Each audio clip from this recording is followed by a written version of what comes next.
তোমার আর তোমার আল্লাহর মাঝে কোনো গোপন আমল আছে নাকি যেটা আল্লাহ ছাড়া কেউ জানে না? জীবনে আমাদের প্রত্যেকের এমন কিছু গোপন আমল, ইবাদত আর দান সদকা করা দরকার যেটা দুনিয়ার কেউ জানে না, জানে আমার রব আর জানি আমি। এরকম দান থাকার দরকার আছে না নাই? তোমার জীবনে এমন কোন গোপন সদাকা আছে নাকি যেটা আল্লাহ ছাড়া কেউ দেখেনি? এই গোপন সদাকাটা আল্লাহ খুব পছন্দ করে। এখানে মাদ্রাসা আজকে আমার ভাই অমুক ভাই দিবেন 2 লক্ষ টাকা, বলেন মারহাবা।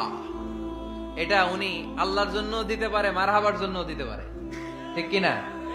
কিন্তু রাতের আধারে রাস্তার পাশ দিয়ে হেঁটে যাচ্ছেন, মসজিদের দান বাক্সটা লেখা, উপরে সাইনবোর্ডে লেখা মুক্ত হস্তে আল্লাহর ঘরের জন্য দান করুন। কেউ নাই, কাক পক্ষী নাই।